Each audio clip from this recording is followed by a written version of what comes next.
There's a number of questions to be posed now. And yeah, I kind of like the kind of discipline of the concept of the book lovers, this rigor of embracing only one particular field of artistic production, which is kind of limited and, to be honest, which I find quite conservative. Why to handle with a novel which is pretty well defined and which has quite refined perimeters. Yeah, you need a certain length.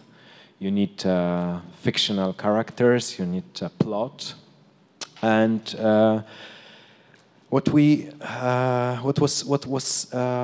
raised up during the conversation between Inga and Tom, this kind of proliferation, this ubiquity of art books, artistic books.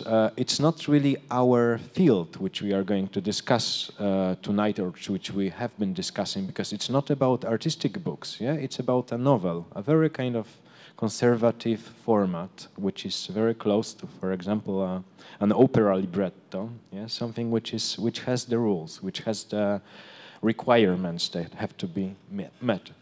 And to link the our discussion with the presentation by Chus, which I found particularly interesting when it comes to this discussion about the perimeters and disciplinary borders, and also like visualizing like a new models of artistic production and distribution, and also also remembering about the institutional frameworks and also its constraints. I would like to touch upon a subject of amateurism, being an amateur, being a non-professional, and entering the field of other disciplines. That this is a serious question on the field of contemporary art. We are quite generous when it comes to like embracing non-professional productions. It might be applied to like this kind of cinematic turn, performative turn, all those phenomena that deal with non-artistic stuff, so to speak, and it's very much based on this belief that certain discipline can be somehow revived or revolutionized by this bravery or even impudence of the artistic gesture. Yeah, that you can break the rules. You are not trained, like you are not professionally trained, and you can really like by trespassing those disciplinary boundaries, you can change the discipline. This is what, for example, the professional filmmakers expect from visual artists who are entering the kind of cinematic production. Yeah, like Apichat Vera Hakul or Wilhelm Sasnal or Steve McQueen. They are perceived by the professional filmmakers are those redeemers. Yeah, those guys who can really like change it. So my question to Chus, who was also like dealing with this issue of ambiguous objects entering the exhibition space during Documenta, things which are not always defined as art object. So my question is, what a non-professional can bring to the field of professional art writing, literature writing. Yeah, how the literature field can benefit from this, this bravery, impudence, whatever it is. What is the benefit, potential benefit? I think, if at all you can make such a distinction in between professional and non-professional, that I would not accept probably, but right, direct answer, ambiguity. I think what else can they bring if not ambiguity? I think they are creating a huge amount of ambiguity. Ambiguity on the genre of the novel, ambiguity on the reader, on the producer, on all the realms. Why is ambiguity productive? Well, that's a very long question to answer. But again, it has to do with humor. I think if you read all, there is a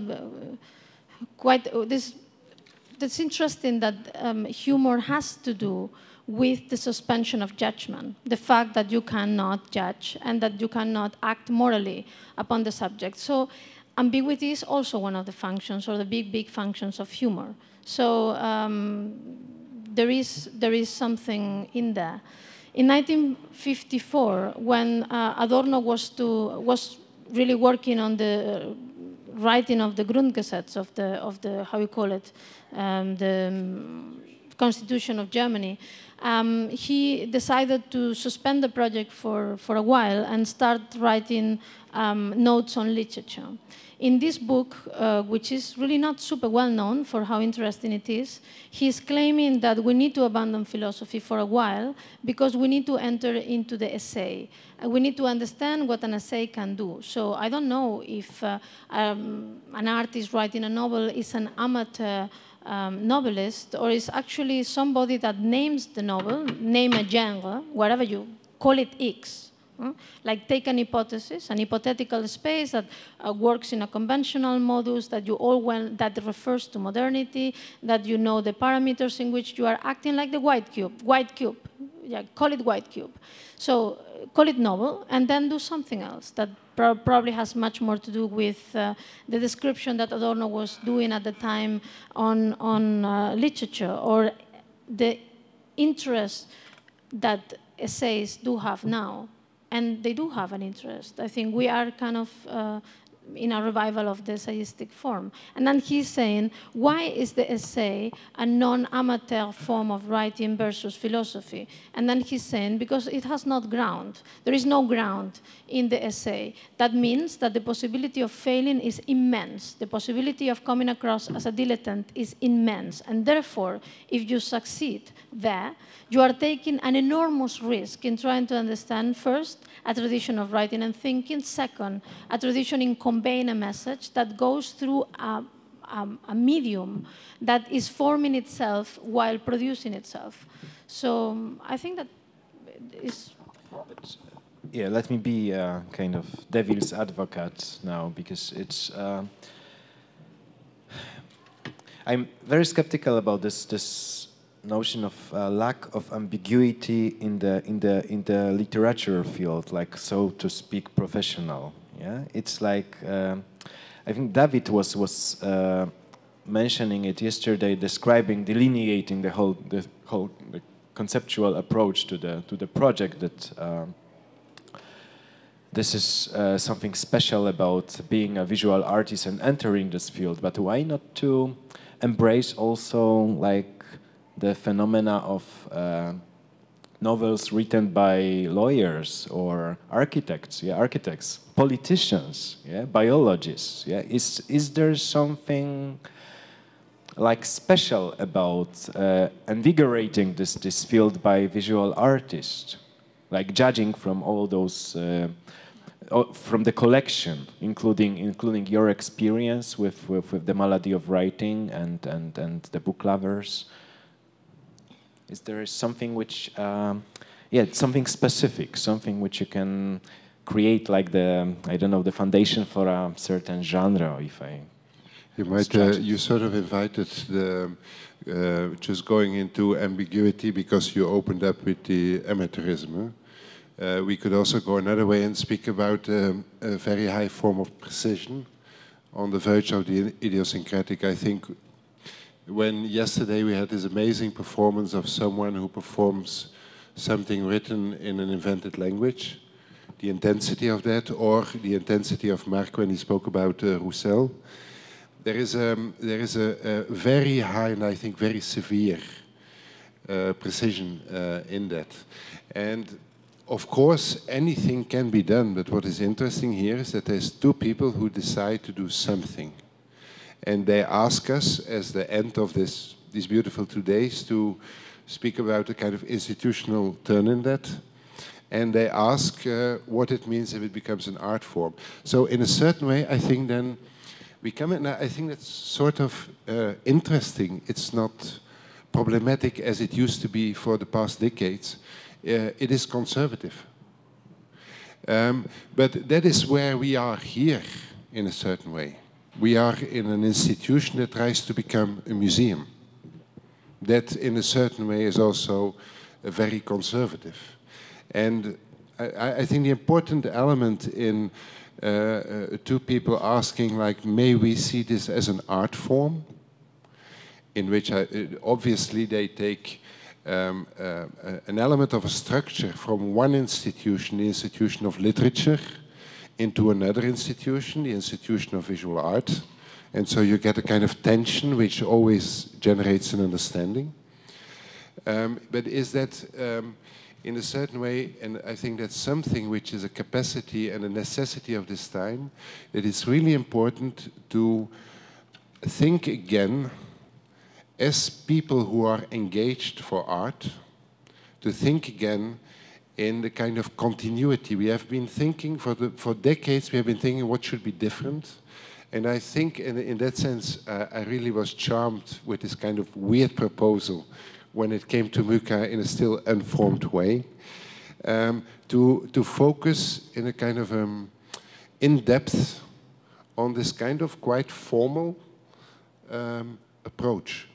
I've been using recently quite often a quotation from an Irish political theoretician who is considered to be conservative and who said this very beautiful thing about a constituency. He said a constituency, it's all the people who ever lived, all the people who live now, and all the people who will ever live. And that's in a certain way, I think, what Book Lovers tries to do with this attention taken on something that comes from the past and how it is being transformed. And as museums, which is a question like how should we institutionally deal with that, in MUCA we have been trying to do that substantially by offering a platform for it, a long-term platform. I think it's also being done in a very nice way over here, in which we are in the middle of a museum. Imagine we are in the middle of the hall of a museum. The museum is around us. There is people walking around. They sometimes come for a split second and then they go past again. And there's this small crowd which for 2 days occupies the core of the museum with this thinking on this kind of small platform. And then I come back because Ingo, I thought it was really nice that you used the term ritual in a weak way, and I've just tried to offer it in an extremely strong way.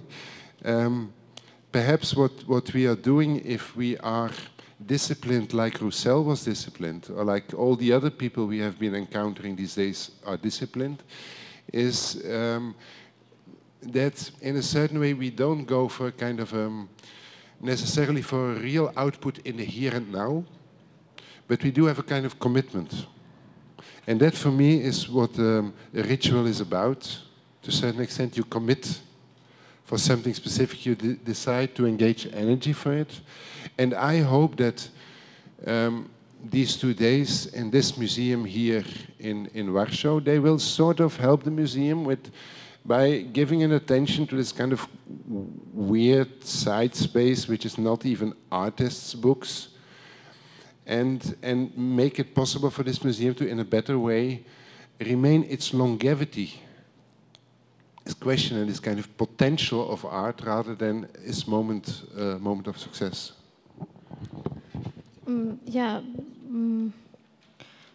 I would say that there is no historical relationship or not such a strong historical relationship in between lawyers or law and art. And therefore, there is a certain symmetry that is created between literature and the art world. So therefore, when I said that art adopting the novel has a particular sense because there is a symmetrical relationship that has been built historically that you don't have with architecture, you don't have so strongly with architecture, so strongly with law. Therefore, the novels produced by lawyers may be very interesting and actually doing exactly the same as the virtues that we are talking and singing here, but it's not all. It's really not about the novel. It's about the relationship in between two disciplines, so to say, on the one hand, and then there is something that art adopting the novel is a form of producing stupidity. And that's, for me, the most important thing. It's a way of creating anachronism, because they are taking a genre that is, you know, important and unimportant at the same time when you talk about typology. And they are producing a certain stupidity by referring to it again. There's something stupid, which is good. How to read it, I don't know yet, but for me it's undeniable. There is something stupid on it. And for you, you will obviously agree, because you always work in binary ways. So if I say it's also highly intelligent. And what is I think interesting about the field of visual art is in a certain way its weakness. I said that in the kind of conversation between both of you, I will rather have the kind of more sad vision on visual arts, which Ingo was taking. But in a certain way, that's also the kind of capacity it has. The kind of weakness, I think, of the field of visual art gives it a kind of an ongoing, like a low current vitality in which we fail, obviously, but at the same time, you know, what is for me, for example, very remarkable, the way in which we have Jonna Friedman here. I mean, it's not visual art, come on. It's architecture, it's like utopic architecture. You know, like utopic architecture, in MUCA we invest a lot in Luc Deleuze, who was also one of these great thinkers in urbanism and architecture. You know, they entered visual art as a kind of a default, as a kind of a float mode. The way in which a documentary has come into art in a massive way, you know, into the art space. It's also at the moment it lost its capacity, you can say, in the real world to be really effective. So it became, and that may be an interesting element, but I would not then call it ambiguous. I would rather say it's sort of a field in which things may reformulate themselves, but we may try to get really, again, deep into a topic without having to be really effective. So. Bart, can we mention, because this is like a very important factor which hasn't been touched upon during this discussion. MUCA acquired the collection of books which are being defined as the book lovers. What was the motivation? The second thing is how you're going to display the collection. What are like the institutional constraints and challenges? But we have the most magnificent display there will ever be of this collection. You should just go to www.ensembles.org. And there you will see the fantastic work which has been done by the book lovers with us on this collection. Because I think the main display, the bringing into the world, is their kind of commitment to look at this as a separate space. And that, I think, has been developed on the web in quite a consistent way. And even if we displayed it physically, technically, like the Slav and Tartar piece now does in a nice way, it's not about that. And for me, the starting was really, I can tell, it was, they came by and they said, we would like to make an exhibition with art as novels. And I said, I think that's really not interesting. I mean, also because of our institutional trajectory. But then on the contrary, you say there is a kind of intensity here, a focus, a real focus. So instead of what they asked, we offered what we could offer and what we thought would be meaningful, which is that we would become like their digital presentation space, that they could use our software, that we would invest financially in bringing together the collection as a real fact. That we would help them in some other minor ways, but I think that's the three most important elements. Because of that, it has been possible to do the other things that happened till now, which is based on our stuff. I think the other things could also be more precise because all their understanding has been structured and is available. So there is a kind of possibility to continue it and enhance its kind of the complexity and understanding in it, because the way in which the understanding is developed goes at par with the kind of a hardware, which is then the physical collection, and goes at par with the kind of structuring of the understanding into a kind of public access. So that's the main, so it really started from feeling an interest, but saying, no, what you want from us, it's not what we want. That was the basic. Can we concentrate for a second on a kind of technical, legal issues related to this decision on acquiring this collection? Like, who is the person you're buying from? Like, how this whole constellation of objects is being bought? Yeah, but basically one of the ideas is that this is real novels, which means they're published. So you can buy them as a kind of market commodity in some way or another. But what is more important is the contact with the authors, in which we try to agree with the authors some kind of level of possibility, because that's a problem with the way in which author rights are at this moment being formulated from the American cultural industry model. So what we are trying to do as a kind of an engaged little platform is to get some kind of permission from the authors to have a kind of minimum way to make them publicly accessible for non-commercial purposes and institutional purposes. That's what we do. But imagine a situation when you would like to expand the collection of those books, and you decide about buying a book which, according to regulations set up by David and Jana, they are not a novel. Do you need a permission for them? They are our lead. They are our lead. Of course, you would not need a permission, but I mean, I think an institution should not always be a kind of an authorial. That's a very naive idea. An institution, I think if institutions would engage more for the kind of real, serious, long-term commitments for people, the public part of the art world might be a bit more interesting than it is now. So that's not a kind of question that has been till now. Shall we open up the discussion to the audience also? Are there any questions? I would like to ask that, because we have the same thing, we collect this library of novels, now 200 and something, at MACBA, that it was a little bit different, that the discussion inside the museum was all about if the novel would add to the will of the museum to collect television. So, and kind of equal these two flows.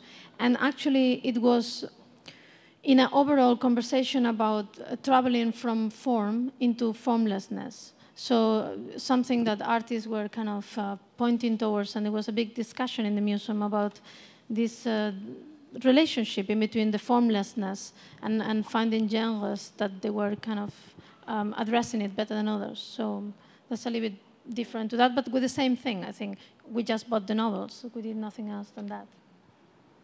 It really creates, it just struck me that a book, it's a beautiful model for an artwork, yeah? It's like producing series. It's very democratic when it comes to acquiring it.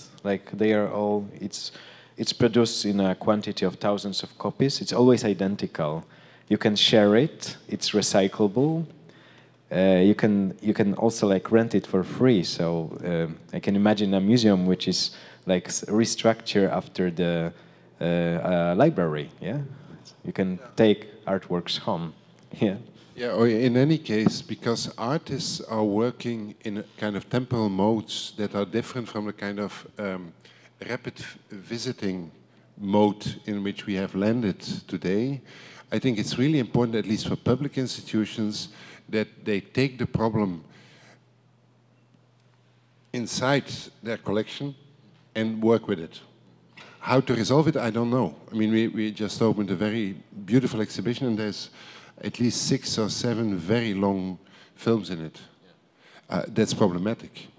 I don't know how to resolve that, but I think it's important to address it and not to try to find modes in which you can continue the kind of awareness of the fact that visual art is actually quite a complex field if you follow the artists and not the market.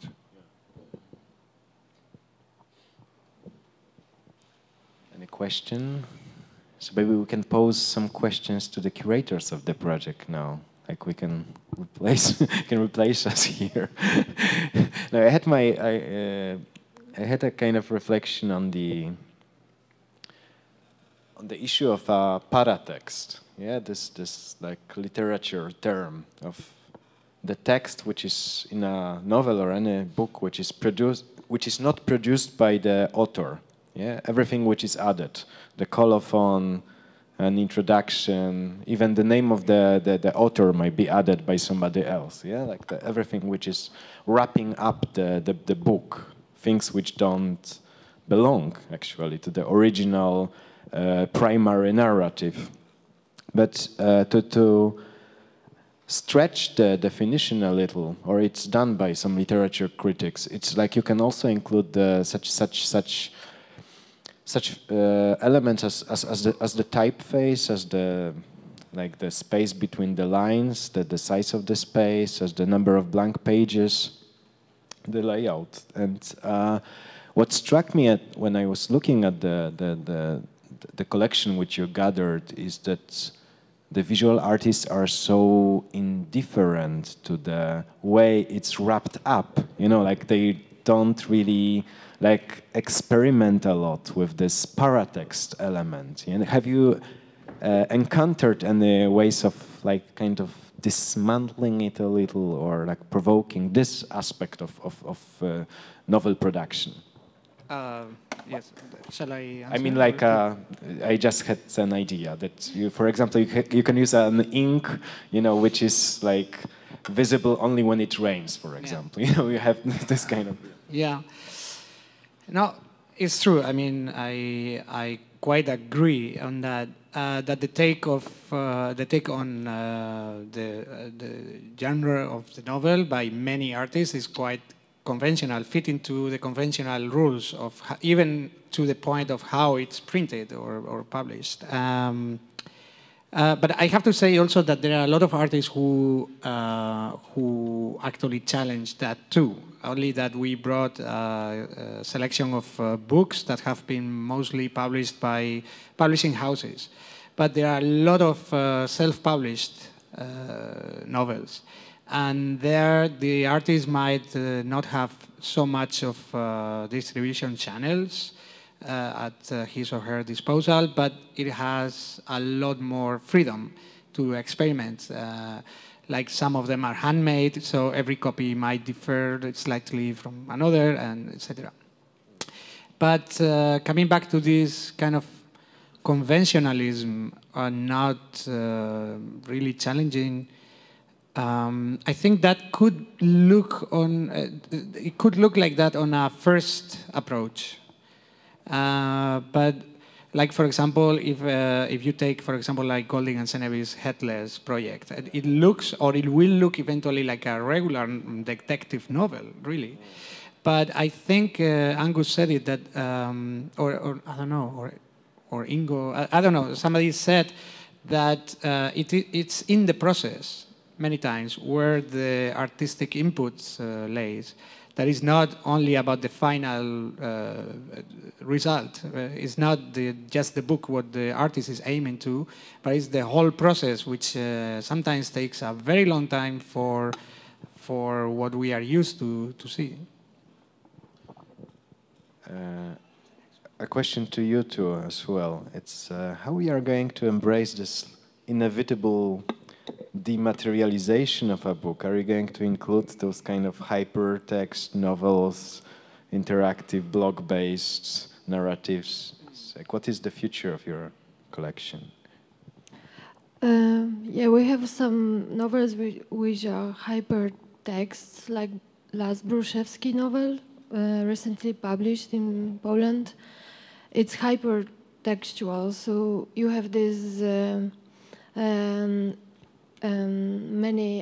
many links. You can go through the internet and find a second layer of the novel. I think because we did first two presentations of Book Lovers were very conventional, I think we are leading now in a more we are looking for different forms to display this collection and project, and I'm more into performativity. Actually, I'm more into looking for some tools different than this conventional display in a white cube. So we have some discussion about like reading parties, for example. Yeah, like yeah, it's also very, in some way, it's also very conventional, yeah, because it became very popular tool nowadays. So yeah, we have this discussion, and yeah, it's very difficult. It's very difficult format. Well, the discussion is sometimes exactly what Bart said. Like his first reaction was like, "No, we don't want an exhibition about artist novels." And what I'm trying to, I'm trying always to insist is not about an exhibition about artist novels. For me, it's very important that the novel is not just the book, but in the case of artist novels, many times it's an expanded notion of the novel. So the novel is not only within the pages of the book, but within the process. And normally the artist delivers this process in the form of an immersive experience for the spectator. So, and that's what I also want to show, that the artist novel is not just a book, it's a lot more. But to show this connection between the novel and other more accepted forms of visual arts, within the visual arts, that's where I want to put the stress.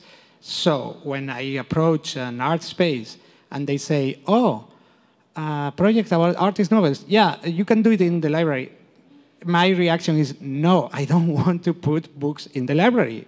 I want to put the books in the gallery, in the exhibition space, because that's where the friction starts. Why are you so stuck to this idea of displaying the books in an exhibition space? Do you think it's a kind of appropriate way of activating the book, which is something to consume, it's a long-term experience. Yeah, and exactly. You're not staying in the museum space for, like 3 days. Sure. Like Joanna said, we didn't find a satisfactory way to deal with this. But certainly, I can say we have to walk away from what you would expect. If you expect to see a book in a library, well, let's not start there, I mean, like Joanna said... It's not necessarily a library, but why not to make those books available online? Well, for example, the next step we are going to do is a project in the Apple in which we are going to set up a bookstore that is only focused on artist novels, because many of them, like I said, find problems of distribution. So it will be a bookstore where you can only find artist novels.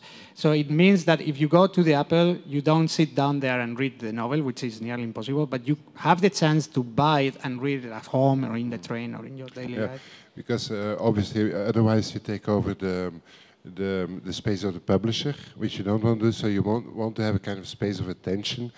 And one of the reasons why I could be so immediately clear when we started was that we had done, a couple of years before that, we had done a vast exhibition on artist books, in which we always had one art, because artist books for me, they are fascinating, because some artist books, they are for an artist, they take as much energy, intensity and importance as 2-3 exhibitions. But nevertheless, they always stay somewhere on the side with librarians or in kind of glass cages in which nothing can be seen. So in which we had artist books that were hanging from the ceiling, literally. You could also sit there and read. And every time we had a kind of an installation of the artist surrounding it, so to give a balance. And that can obviously also be developed, and even in a more complex way, I think, to this kind of artist novels idea. Choose.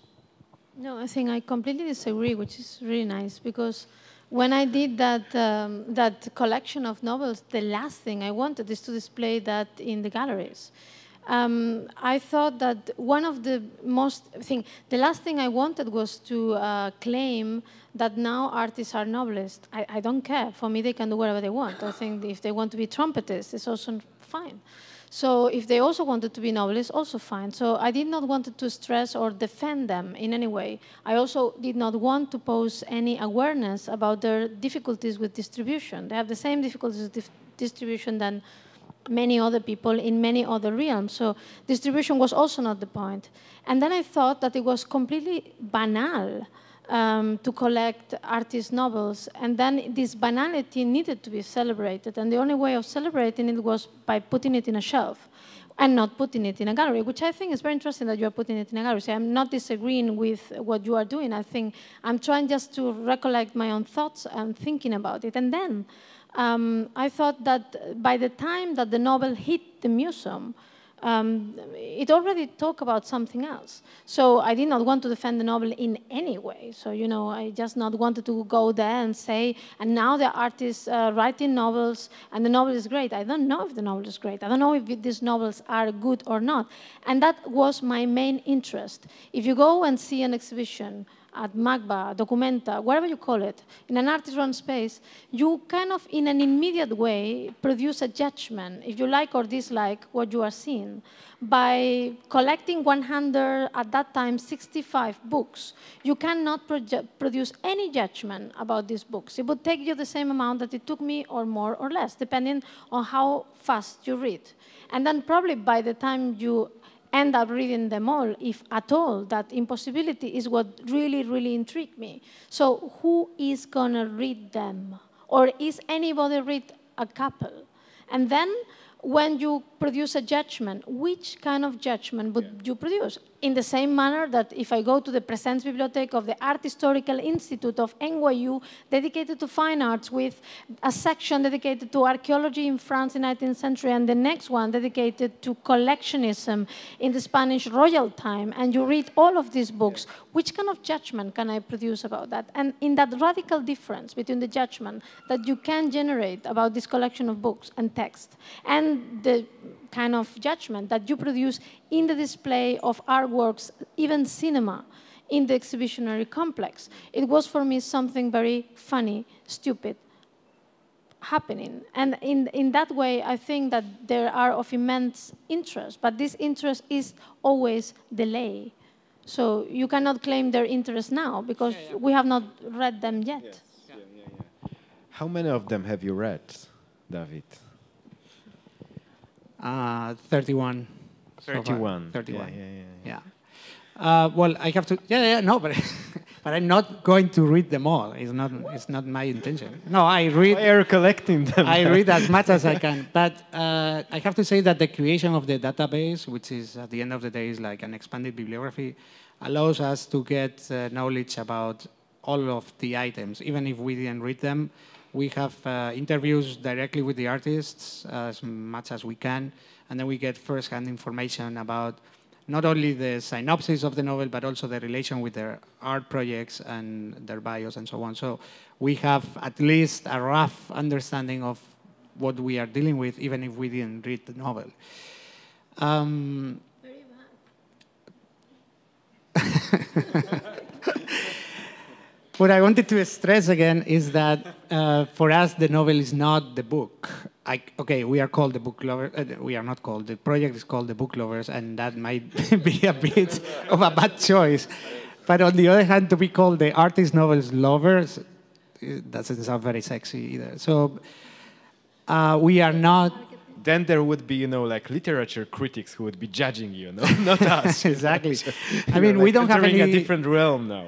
We don't have any fixation on the book format at all, and but like I said before, it's not about reading or not reading or how to create the conditions to read a novel in the museum. I don't think it's about that. It's more like we take this as a symptom of a kind of art that needs a different temporality, whether it's in the form of a book or not. But it's a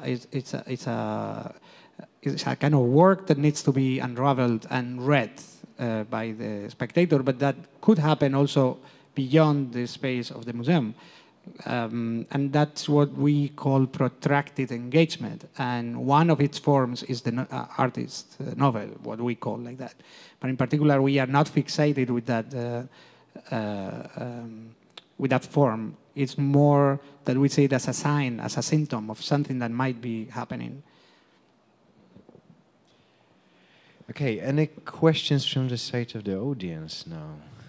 Like, we have generated so many. I think if you're really interested in that point, you should change the name of the project.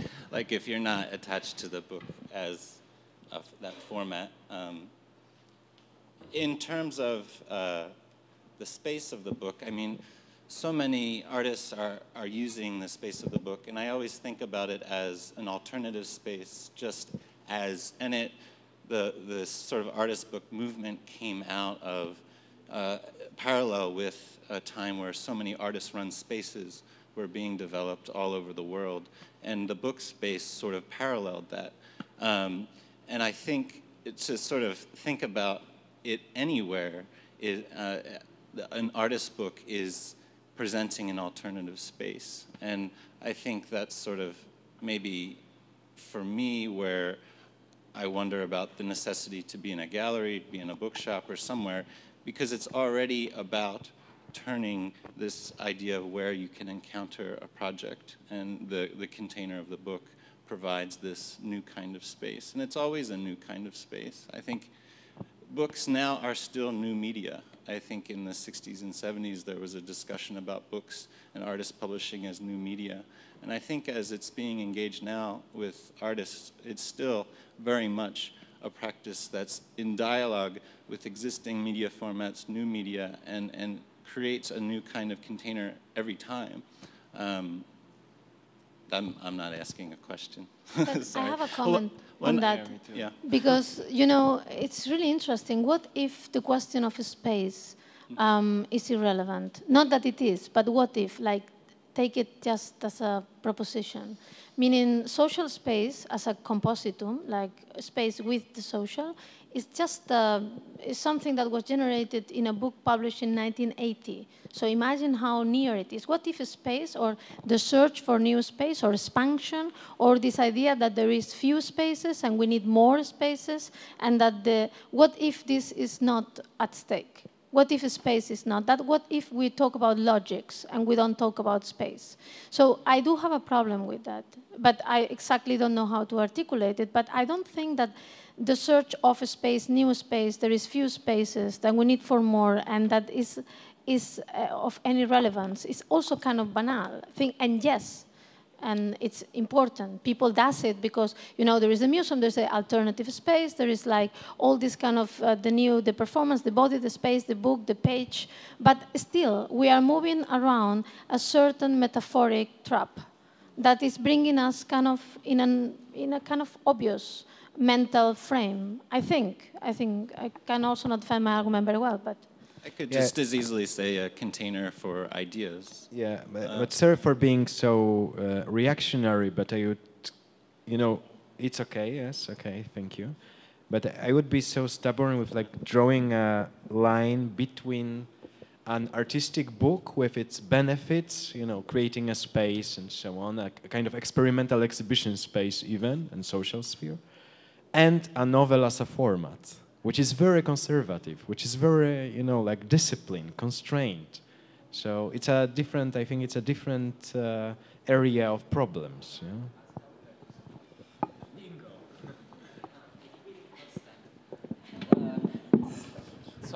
Sorry, I think, and maybe we have, maybe we have done the wrong thing with our talk and lamenting about the literary world and so on compared to the art world, and whether it's somehow less humanistic and so on. But this, you have an idea of the novel that is, I don't know, it's some kind of mainstream perspective of what a novel is, which has nothing to do with what is actually possible, as well the distinction between the amateur and the professional writer is really strange.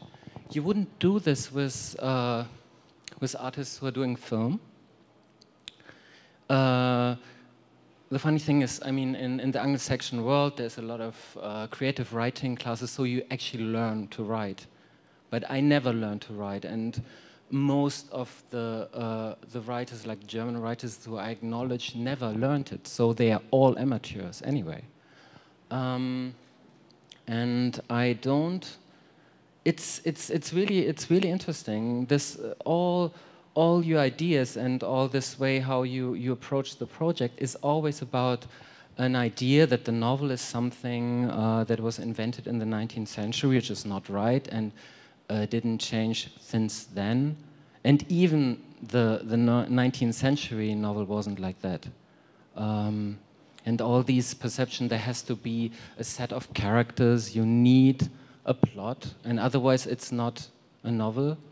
That is strange. It's if we would talk about artworks, and of course an artwork is either a painting where you can see something, you can recognize something, or it's a sculpture, like a three-dimensional thing where you can recognize something, and that's it.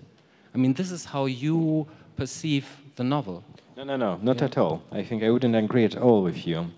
That's why I'm so skeptical about those kind of... You know, yesterday we discussed this kind of awareness of other people's experiments, or Jana and David mentioned this kind of solitary experience of being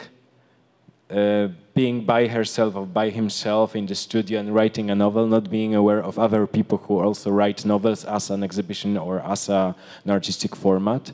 But what struck me is that people are not aware of experiments on the field of literature, which are really advanced. That's the thing. Yeah, this is what I'm trying to kind of elaborate on now. That the literature has been very much experimental, and the novel making is really advanced. So if you're not aware of things which have happened on this field, on the other field, it's like with this video art experiments which we mentioned yesterday. Yeah, that you have to be aware. If you are entering a new field and you claim you are going to revolutionize this area, you have to be aware of what happened before you. Yeah. But I also think that there is a fundamental problem with calling them novels. Actually, we are calling them novels by default. This is some sort of speculative writing. Yeah. And, you know, I don't think that any of these books address the historical complexity of a format called the novel. I don't think so. Yeah. I think there is enough in the literature world happening there, or did happen there. So I don't think that these artists, like at least any of the ones that I exhibit by putting these books in a shelf, was addressing the historical format genealogy yes, yeah. and limits, and they were all into speculative writing, which is something completely different. Yeah.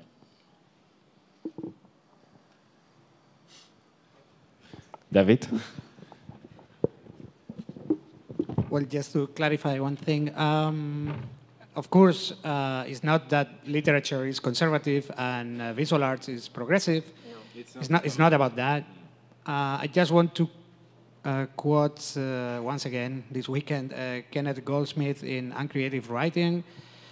He knows more about literature than I know, and he complains that the in literature, in visual arts, the mainstream is experimental. Well, I also would have to object to that, yeah?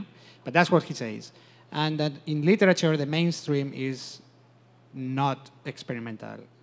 That's what he says. And he thinks that literature, in his view, he only speaks about poetry, should catch up with visual arts. And then he proposes conceptual art as, you know, the mixture between poetry and conceptual art. That's his proposal. Whereas we think more, not of poetry again, we are thinking of narrative prose.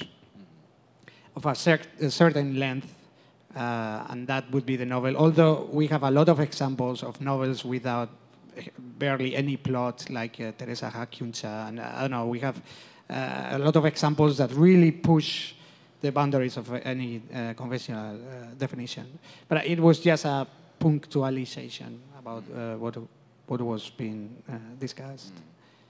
Yeah, but I think like conceptual writing and all those textual practices which we showed during this lecture yesterday has nothing to do with novels. Still, I would stick to it.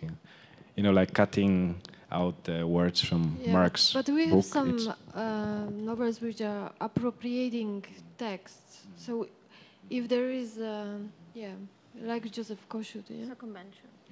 Yeah, for example, upstairs we have a copy of Karen Reimer's novel. She took an existing cheesy Pulp Fiction romance novel, and then she rearranged all the words in alphabetical order. So all the A, B, C, and so, but she still claims that there is a narrative sense in it. That even if you get through, then you can start to sense it. So exactly. So it's highly conceptual. Still, she claims there is a narrative sense still kept into this rearranging of the words. That's why we take it into the collection. So that's what I mean. There is no plot. There are no characters anymore. Yet you can still sense, at least in her own words, the narrative. But I also think that one of the most attractive traits is the ignorance. Yeah. I think it there is a certain ignorance that is inherent and necessary because it produces freedom. I think, you know, I'm not against it.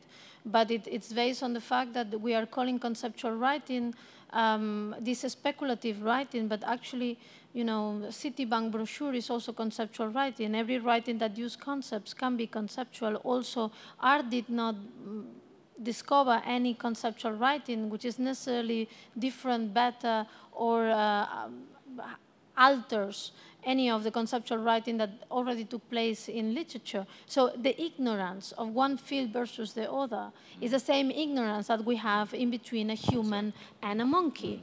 And that's is exactly what is fascinating. That is really this adoption of the monkey, that the monkey adopts the human and not the other way around. And it's not literature that adopts art, it's art that got into that kind of hubris of adopting that literature format that makes it very interesting. And I think that the fact that it's super irritating, that is highly ignorant, that is stupid, that is banal, is very interesting, as Bart was spoken about this kind of new space that institutions are creating around these projects of yeah, call it performance, but it's another convention. Why not? Also, like coming back to this Inga's comments on this amateurism and professionals, it's you know, my yeah, my observation is like, yeah, why to abstract those novels written by artists as so to speak non-professionals, as most of the novels are written by non-professionals. Yeah, it's yeah, written by architects, written by politicians, and yeah, just amateurs. Yeah? Like 90% of the production. Exactly, it's a kind of what is actually done by book lovers is to create a space which has a kind of contingency in both directions. You know, they start from a kind of a format which is something that comes from the past, that is enacted in the present, and that will go somewhere. Yeah. And it's in a certain way, what is nice is the kind of the limitations that are made, which are not really what it's about, but what allows a focus on a development, I think. So it's the fact that it's a specific project that makes it interesting for me. Okay, any other like remarks, comments, dilemmas, questions? A drink. Suggestions, hints? No? We need a drink, yes. Thank you, Chus. Thank you, Bart. Thank you, David, Jana, and all the people who stayed with us so long for today's. Thank you for being here. I think it's like the starting point for a longer discussion. Thank you. Thank you very much.